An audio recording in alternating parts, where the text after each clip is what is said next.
Hello student, welcome my YouTube channel. आज हम आपके लिए क्लास 12 आरो भाग 2 के गद्य खंड से पाठ 11 महादेवी वर्मा लेके आए हैं। आइए इस कविता का परिचय देखते हैं। भक्तिन महादेवी वर्मा का प्रसिद्ध स्मरणात्मक रेखा चित्र है। जो ये पाठ है वो एक स्मृति की रेखाएं नाम की एक बड़ी पुस्तक है, उससे लिया गया है। ये पाठ भक्तिन लेखिका है वह महादेवी वर्मा है। उन्होंने अपनी सेविका भक्तिन के अतीत और वर्तमान का परिचय दिया है। उनके व्यक्तित्व के बारे में बताया गया है। चलिए भक्तिन के व्यक्तित्व के बारे में देखते हैं।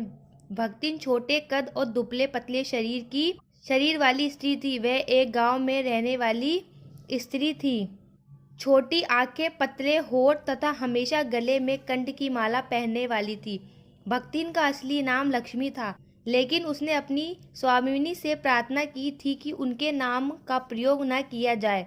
अतः उनकी कंठमाला को देखकर लेखिका ने उनका नाम भक्तिन रख दिया था। वह अहीर कुल में पैदा हुई थी। भक्तिन थी, उनकी एक सौतेली माँ थी। भक्तिन का गांव झूसी था। भक्तिन का लालन पालन उनकी सौतेली माँ ने किया था। भक्तिन का विवाह 5 वर्ष की आयु में हुआ था, लेकिन 9 वर्ष की उम्र में उनका गौना किया गया था। उनके बाद उनको ससुराल भेजा गया था। भक्तिन का विवाह हड्डिया गांव में हुआ था। एक गोपालक के छोटे पुत्र के साथ भक्तिन का विवाह कर दिया गया था। भक्तिन की सौतेली माँ का नाम विमता था। विमता को यह डर हमेशा सताता रहता था कि लक्ष्मी के पिता सारी जायदाद उसके नाम कर ना दे। इसलिए लक्ष्मी के पिता जब बीमार पड़े तो इसकी सूचना लक्ष्मी को नहीं दी गई।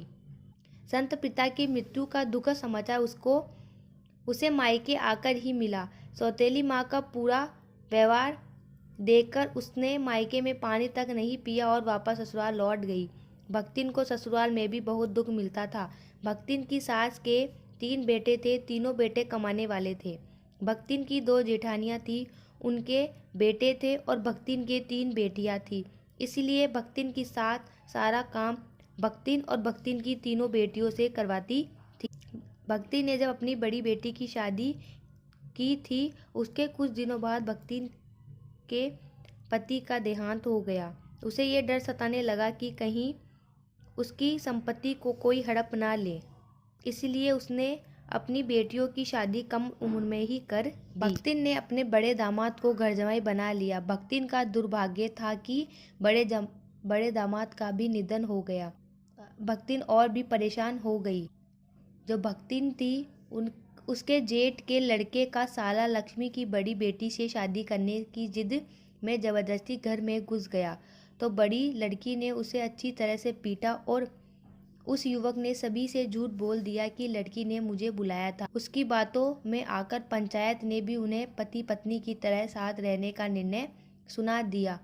उन्हें दुखी होकर पंचायत का निर्णय मानना पड़ा। अब में गरीबी रहने लगी, झगड़ा होने लगा तथा लगान समय पर ना चुका पाने के कारण भक्तिन को दिन भर धूप में खड़े रहने का भी दंड सहना पड़ा। इस अपमान और कलंक को भक्तिन सह ना सकी और वह कमाने के उद्देश्य से शहर में आ गई। भक्तिन का असली नाम लक्ष्मी था, लेकिन शहर में आकर महादेवी वर्मा ने उनका नाम भक्तिन रख दिया। शहर में भक्तिन लेखिका महादेवी वर्मा के पास रहकर उनके घर का काम करने लगी। सुबह के समय भक्तिन नहाकर लेखिका की धोती पहनकर 2 मिनट जप करती और सूर्य एवं पीपल को अर्घ देती, फिर खाना बनाती। भक्तिन द्वारा बनाया गया भोजन एक ग्रामीण अहीर परिवार के स्तर पर होता था। उसने कोई सब्जी न बनाकर केवल दाल बना दी और मोटी रोटियां सेक कर काली कर दी। लेखिका है वह महादेवी वर्मा है। जब इस भोजन के प्रति दृष्टि डाली तो भक्ति ने लाल मिर्च और अमचूर की चटनी या गांव से लाए गुड़ का प्रस्ताव रख दिया और गुड़ से अरुचि के कारण लेखिका ने इसी दाल से एक रोटी खाकर विश्वविद्यालय की राह पकड़ी। दूसरों को अपने मन के अनुकूल बनाने की इच्छा रखती थी, किंतु स्वयं बदलने को तैयार नहीं रहती थी। उसने लेखिका को ग्रामीण खान पान सिखा दिया, किंतु स्वयं कभी रसगुल्ला नहीं खाया, न ही ओए को बदलकर जी पर आ सकी। वह लेखिका के इधर उधर पड़े पैसों को किसी मटकी में छिपाकर रख देती थी।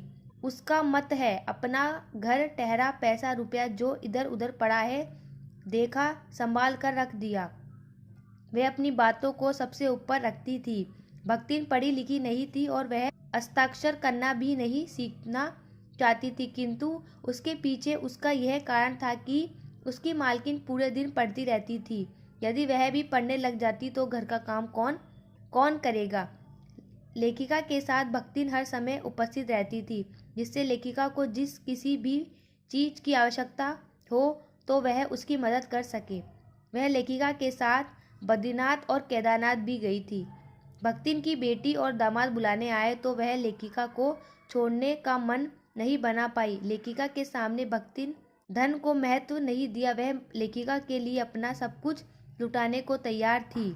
लेखिका मानती थी कि उसके और भक्तिन के बीच नौकर और मालकिन जैसा कोई भी संबंध नहीं है। भक्तिन छात्रावास की बालिकाओं को चाय बनाकर देती थी। लेखिका चाहकर भी भक्तिन को अपने से दूर नहीं कर पाई। भक्तिन लोगों को लंबे बाल और अस्त व्यस्त कपड़े देखकर टीका टिप्पणी भी करती थी। इस प्रकार भक्तिन और लेखिका के बीच अत्यंत गहरे संबंध स्थापित